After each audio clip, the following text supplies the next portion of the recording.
Remember that time The Simpsons predicted Donald Trump's presidency? Or when they showed a smartwatch way back in the 90s? Creepy, right? These uncanny coincidences have fueled countless conspiracy theories. Could it be that the Simpsons writers are time travelers? Probably not. But these examples point to a larger phenomenon, the power of media to shape our reality. What if we told you that these seemingly harmless predictions were actually part of a grander scheme? A way to subtly influence our thoughts, beliefs, and even our actions.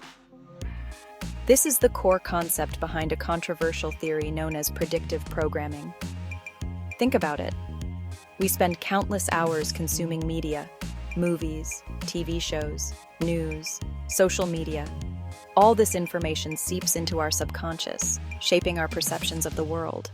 But what happens when the narratives we consume are carefully crafted to steer us in a specific direction? That's where things get really interesting, and more than a little unsettling.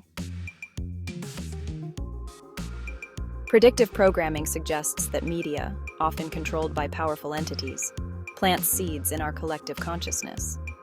These seeds, in the form of recurring themes, symbols, and narratives, prepare us for future events.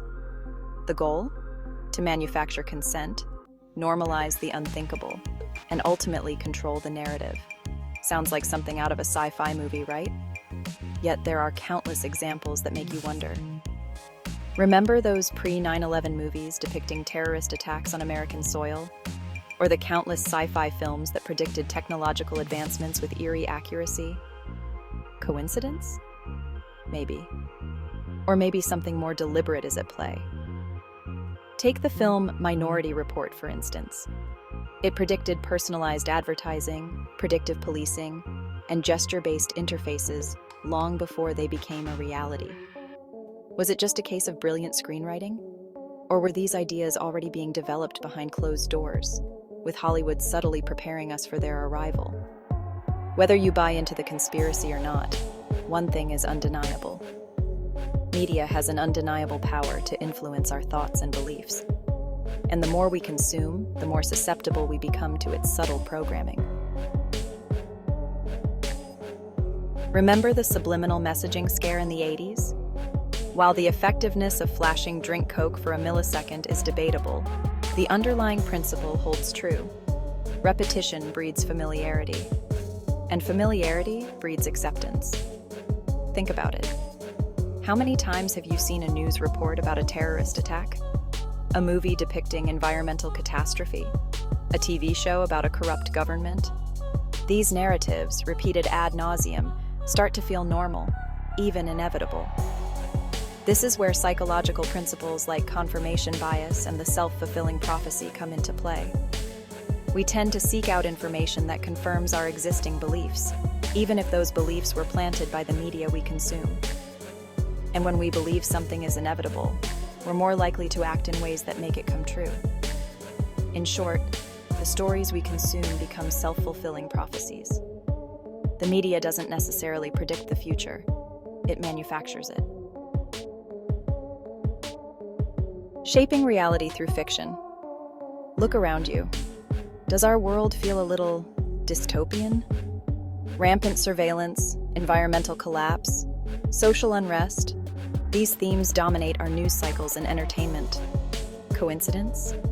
Or is this constant barrage of negativity shaping our reality?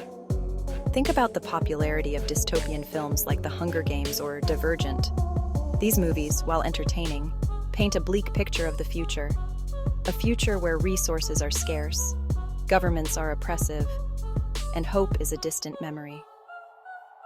These narratives, while fictional, seep into our subconscious, normalizing fear, despair, and a sense of powerlessness. We start to accept these dystopian realities as inevitable, even desirable. After all, if everyone else is watching it, it must be reflecting some kind of collective truth, right? The danger here is that we become desensitized to the very real problems facing our world. We start to accept the unacceptable, believing that change is impossible. And that's exactly what the powers that be want. A population too apathetic and resigned to challenge the status quo. Let's talk about climate change. a prime example of how media narratives shape our reality. For decades, scientists have warned about the dire consequences of global warming. Yet, it's only recently that this issue has gained widespread attention, largely due to its prominence in media. Movies like The Day After Tomorrow and documentaries like An Inconvenient Truth brought the issue to the forefront, albeit with varying degrees of accuracy and sensationalism. News outlets, once dismissive, now regularly feature stories about extreme weather events, rising sea levels, and the urgent need for action. This media saturation, while crucial for raising awareness, has also led to a sense of inevitability and despair.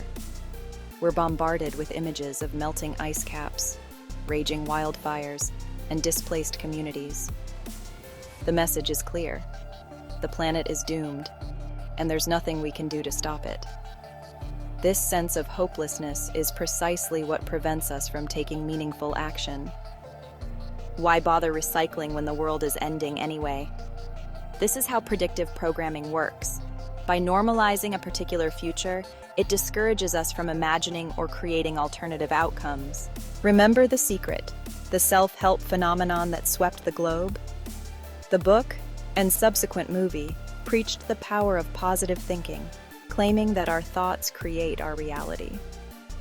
While the message of empowerment is appealing, it also plays into the narrative of individual responsibility, often at the expense of systemic change. This focus on manifestation, while seemingly positive, can be problematic. It suggests that if something bad happens, it's because you didn't think positive thoughts. This ignores the very real systemic issues that contribute to poverty, inequality, and environmental degradation.